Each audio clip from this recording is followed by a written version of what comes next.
Chers amis stoïciens et stoïciennes, avant de plonger dans le cœur de notre sujet, je tiens tout d'abord à exprimer ma profonde gratitude envers chacun d'entre vous. Votre présence ici, en quête de sagesse et de partage, est une source d'inspiration inestimable. Les enseignements stoïciens nous guident dans notre quête d'une vie pleine de sens, et c'est avec une immense reconnaissance que je m'adresse à cette communauté dévouée. Merci de contribuer à cet espace où la sagesse antique se mêle à nos réflexions modernes. Ensemble, explorons les profondeurs de la philosophie stoïcienne et partageons les trésors de la sagesse qui enrichissent nos vies. Explanations. Bonjour à tous, bienvenue dans cette vidéo spéciale sur la gestion du manque de respect. Dans la vie, nous sommes parfois confrontés à des situations où notre respect semble ne pas être réciproque. Comment naviguer à travers cela avec élégance, c'est ce que nous allons explorer aujourd'hui. Bonjour à tous, bienvenue sur Inspiration illimitée, la chaîne où nous explorons ensemble les richesses du stoïcisme.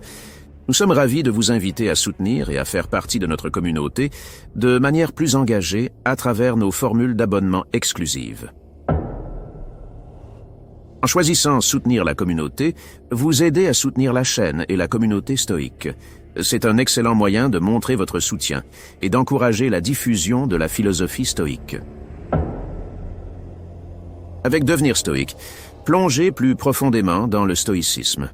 Ce niveau vous donne accès à des contenus exclusifs tels que des vidéos spéciales, des podcasts et des articles approfondis. Et pour ceux qui souhaitent embrasser pleinement cette philosophie, il y a Stoïque Ultime. Non seulement vous aurez accès à tous les avantages des niveaux précédents, mais vous recevrez également gratuitement tous nos livres à chaque publication.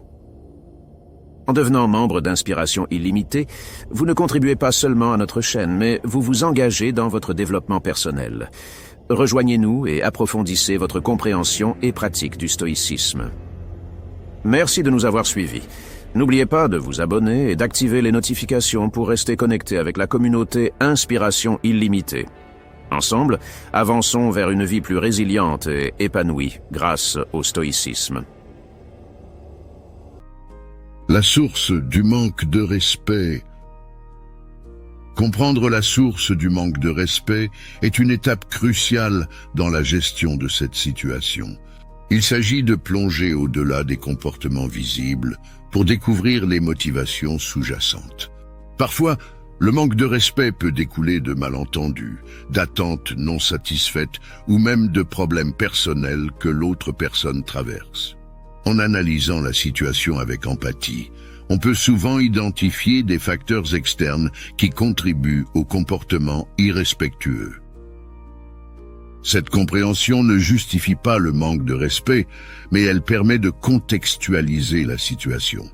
Il peut s'agir de stress professionnel, de pression personnelle ou de difficultés émotionnelles. En cherchant à comprendre la source, on ouvre la voie à des solutions plus constructives. Par exemple, cela peut conduire à une conversation ouverte pour résoudre des malentendus, à offrir un soutien en cas de difficultés personnelles ou à établir des limites claires si le manque de respect est répété. En fin de compte, comprendre la source du manque de respect nous donne une perspective plus large et nous aide à choisir des réponses plus réfléchies et éclairées face à ces situations. C'est une invitation à la compassion et à la résolution proactive plutôt qu'à la réaction impulsive. Restez calme et posé. Rester calme et posé face au manque de respect est une qualité qui peut transformer une confrontation négative en une opportunité de résolution pacifique. Cela implique de contrôler ses émotions, de prendre du recul avant de réagir et de maintenir une présence d'esprit. Lorsque nous sommes confrontés au manque de respect, nos émotions peuvent être intenses, allant de la frustration à la colère. Cependant, réagir impulsivement peut souvent aggraver la situation. Garder son calme ne signifie pas ignorer ou accepter le manque de respect, mais plutôt choisir de répondre de manière réfléchie. Une réaction calme peut contribuer à désamorcer la tension. Elle envoie le message que même face à l'irrespect, vous êtes capable de rester maître de vous-même. Cela peut également inciter l'autre personne à reconsidérer son comportement, car elle ne suscite pas de réaction hostile en retour. Rester posé implique également de maintenir une attitude positive et constructive. Cela peut signifier adopter un langage calme et respectueux, même lorsque l'autre partie ne le fait pas. La positivité peut créer un environnement propice à la communication et à la résolution des conflits. En fin de compte, rester calme et posé est un choix conscient de préserver son équilibre émotionnel tout en travaillant vers une résolution pacifique. C'est une compétence précieuse dans la gestion des relations interpersonnelles et dans la construction d'une communication constructive. Fixer des limites clairvoyantes. Fixer des limites clairvoyantes est une démarche essentielle pour préserver son bien-être et maintenir des relations saines. Cela implique de définir avec clarté et consistance les lignes à ne pas franchir, tout en étant conscient des nuances de chaque situation. En établissant des limites clairvoyantes, on définit les comportements inacceptables tout en tenant compte du contexte. Cela nécessite une réflexion préalable sur ses propres valeurs et besoins, afin de communiquer ses limites de manière respectueuse. Il est crucial de reconnaître que les limites peuvent varier d'une personne à l'autre et qu'elles évoluent également dans le temps. Lorsqu'on fixe des limites clairvoyantes, il est important de les communiquer de manière assertive mais respectueuse. Cela peut se faire par le biais d'une communication ouverte et honnête, expliquant pourquoi ces limites sont importantes pour maintenir une relation saine. Il s'agit de faire preuve de fermeté tout en laissant place à la compréhension mutuelle. Un aspect clé des limites clairvoyantes est la consistance. En restant fidèle à ces limites, on établit des normes claires dans les relations. Cela renforce le respect mutuel et crée un environnement où chacun se sent compris et respecté. En conclusion, fixer des limites clairvoyantes nécessite une auto-réflexion approfondie, une communication ouverte et une consistance dans leur maintien. C'est un acte de préservation de soi et de promotion de relations équilibrées et respectueuses. Choisissez vos combats. Le principe de choisir vos combats est une stratégie clé pour maintenir des relations saines et minimiser le stress inutile. Cela implique de reconnaître que toutes les batailles ne méritent pas d'être combattues et que la conservation de son énergie émotionnelle est essentielle. En choisissant vos combats, vous faites preuve de discernement quant aux situations où vous investissez émotionnellement. Cela nécessite de prioriser les enjeux qui sont vraiment importants pour vous et d'éviter de s'engager dans des conflits futiles. C'est une question de concentration sur ceux qui comptent réellement. Il est important de reconnaître que tout ne peut pas être résolu ou changé à tout moment. Choisir vos combats implique de considérer si une confrontation apportera une valeur réelle à la situation ou si elle ne fera que générer du conflit sans résolution. C'est un équilibre délicat entre défendre vos convictions et maintenir la paix. Cette approche nécessite également de prendre du recul émotionnel. Avant de s'engager dans un conflit, il est bénéfique de réfléchir à la gravité de la situation et à la manière dont elle influencera à long terme vos relations. Parfois, laisser aller certaines choses contribue à préserver une atmosphère positive. En conclusion, choisir vos combats est un acte de sagesse et de préservation de soi. C'est un moyen de diriger vos ressources émotionnelles là où elles sont les plus nécessaires, tout en favorisant des relations harmonieuses et une paix intérieure. Élever la conversation. Élever la conversation est un art qui contribue à des échanges plus enrichissants et respectueux. Cela implique d'apporter une valeur ajoutée aux discussions tout en favorisant un environnement positif. Voici quelques aspects clés de cette pratique. Cultiver l'empathie. Élever la conversation commence par comprendre les perspectives des autres. En développant une empathie sincère, vous créez un espace où chacun se sent écouté et compris, facilitant ainsi des échanges plus constructifs. Choisir des mots avec soin. Utiliser un langage respectueux et réfléchi est crucial. Évitez les formulations accusatrices et préférez des expressions qui expriment vos idées de manière constructive. Cela contribue à maintenir une atmosphère positive. S'ouvrir à la diversité d'opinions. Élever la conversation signifie accueillir différentes perspectives. Au lieu de rejeter immédiatement des idées contraires, cherchez à comprendre les motivations derrière ces opinions. Cela peut enrichir la discussion et favoriser la croissance personnelle. Approfondir les sujets. Plutôt que de rester en surface, cherchez à approfondir les sujets abordés. Posez des questions ouvertes qui encouragent la réflexion et la discussion. Cela crée un espace pour des échanges plus significatifs. Évitez les généralisations. Lorsque vous élevez la conversation, soyez conscient des généralisations hâtives. Précisez vos points de vue et évitez les stéréotypes. Cela contribue à une communication plus nuancée et respectueuse. Reconnaître les points communs. Trouver des points d'accord, même dans des discussions divergentes, peut renforcer la connexion entre les participants. Identifier des terrains d'entente contribue à créer un climat de compréhension mutuelle. Être ouvert au changement d'opinion. Élever la conversation implique la flexibilité mentale. Soyez prêt à remettre en question vos propres idées et à ajuster vos opinions en fonction de nouvelles informations. Cela démontre une attitude de croissance intellectuelle. En somme, élever la conversation va au-delà de simples échanges.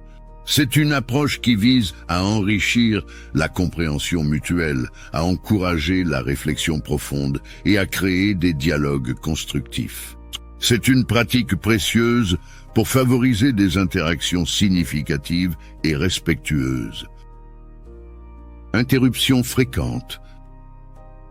Les interruptions constantes dans une conversation témoignent d'un manque de respect envers la personne qui parle. Cela peut indiquer une impatience ou une conviction que son discours est plus important.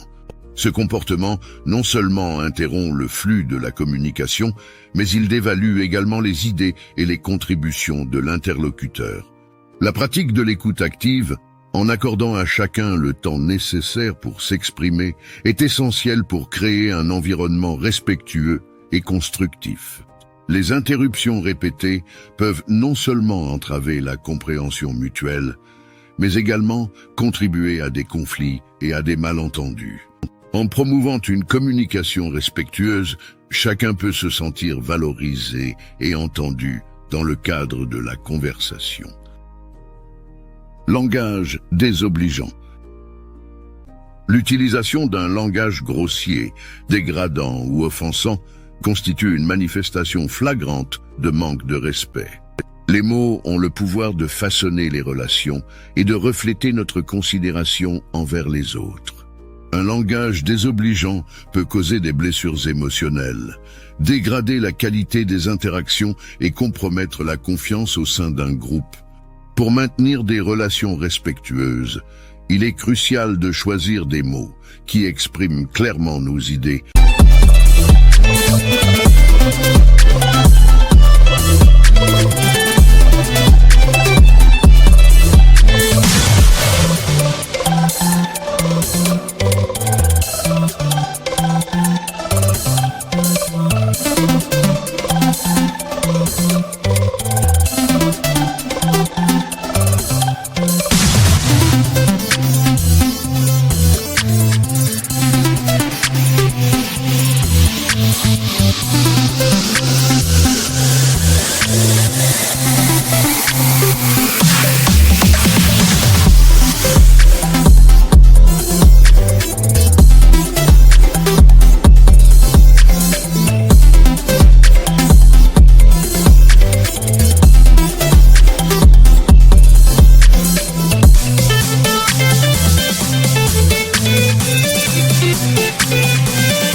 Sans négliger la considération pour les sentiments d'autrui.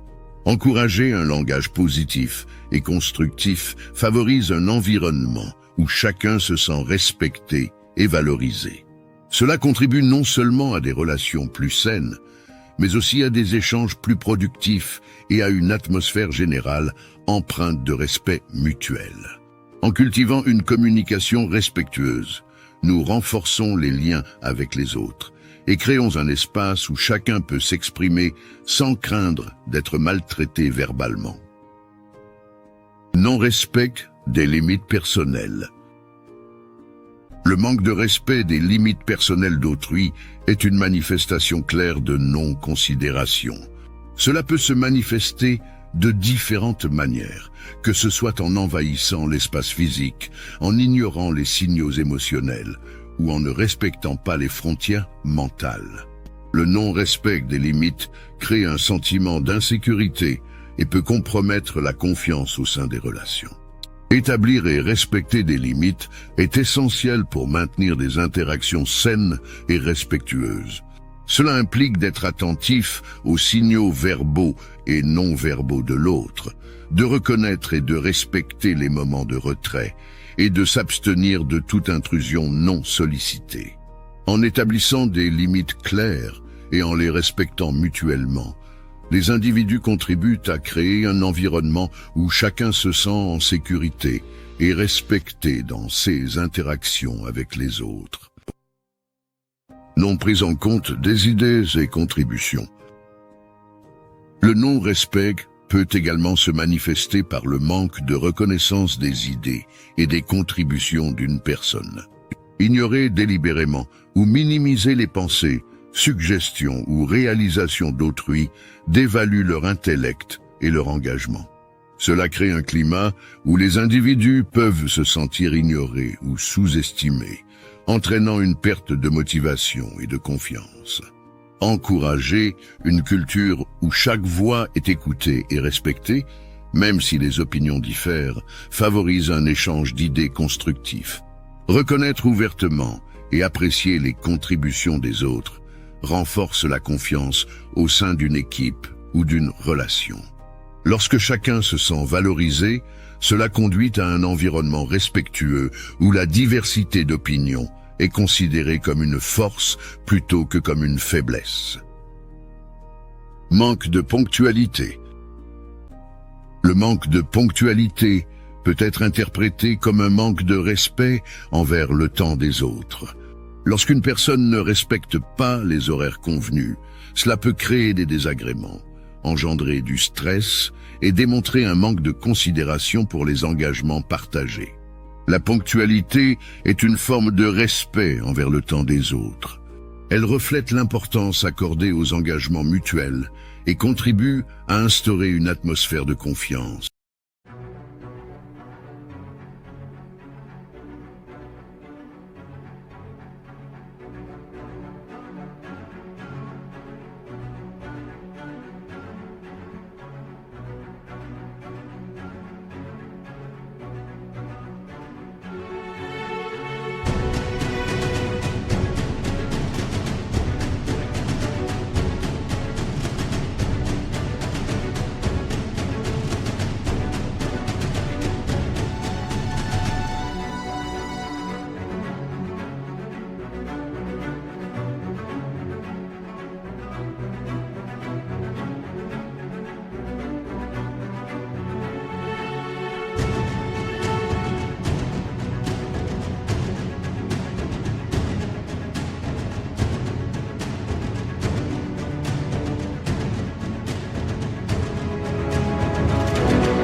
En faisant preuve de ponctualité, chacun démontre sa considération pour les autres, contribuant ainsi à des interactions respectueuses et fluides. À l'inverse, le manque de ponctualité peut semer la confusion, générer des tensions et éroder la confiance dans les relations personnelles et professionnelles. En veillant à être ponctuel, on envoie un message clair sur son engagement envers les autres et le respect de leur temps. Non-écoute active. Le manque d'écoute active est une autre manifestation du non-respect. Lorsqu'une personne ne prête pas une attention soutenue à ce que dit son interlocuteur, cela peut indiquer un désintérêt ou une priorisation de ses propres pensées au détriment de celles d'autrui. L'écoute active, au contraire, consiste à prêter une attention totale à la personne qui parle, à comprendre ses émotions et ses pensées, et à montrer un intérêt authentique. En ne pratiquant pas cette forme d'écoute, on néglige les besoins émotionnels et intellectuels de l'autre, ce qui peut conduire à des malentendus et à un sentiment de non-reconnaissance. Cultiver l'écoute active renforce les relations en montrant du respect envers les pensées et les sentiments de chacun, contribuant ainsi à un échange plus profond et significatif. Injustice ou traitement discriminatoire. Le manque de respect peut également se manifester à travers l'injustice ou le traitement discriminatoire envers certaines personnes ou groupes. Cela peut prendre la forme de préjugés, de stéréotypes, de discrimination basée sur la race, le genre, la religion, l'orientation sexuelle ou d'autres caractéristiques. Un traitement injuste démontre un manque de considération pour l'égalité et la dignité de tous. Pour favoriser un environnement respectueux, il est essentiel de reconnaître la diversité et de traiter chaque individu avec équité. La promotion de la justice et de l'égalité contribue non seulement à des relations plus respectueuses, mais elle crée également un cadre propice à la croissance personnelle et à l'épanouissement collectif. En s'engageant à combattre l'injustice et la discrimination, chacun peut contribuer à la création d'un monde où le respect et la dignité sont des valeurs fondamentales. En conclusion, gérer le manque de respect nécessite une combinaison de compréhension, de maîtrise de soi et de choix judicieux. Rappelez-vous que votre dignité et votre respect de soi sont des priorités. Merci de nous avoir rejoints aujourd'hui et n'oubliez pas de vous abonner pour plus de conseils sur la croissance personnelle.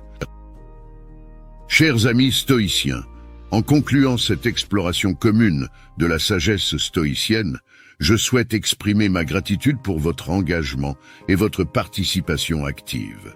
Ensemble, nous avons plongé dans les principes intemporels de la philosophie stoïcienne, cherchant à les appliquer à nos vies modernes. Votre présence et vos contributions ont enrichi cette conversation, et je vous encourage à continuer cette quête de compréhension et d'application dans votre quotidien. Pour que d'autres puissent bénéficier de ces échanges, je vous invite à vous abonner à la chaîne et à partager cette vidéo avec ceux qui pourraient être inspirés par les enseignements stoïciens. Souvenons-nous toujours que le chemin de la sagesse est un voyage continu et votre engagement contribue à faire de cette communauté un lieu d'apprentissage et de croissance. Merci de faire partie de cette aventure stoïcienne et continuons à partager la lumière de la sagesse avec le monde. Restons connectés et avançons ensemble sur le chemin de la sagesse stoïcienne. Merci à vous tous.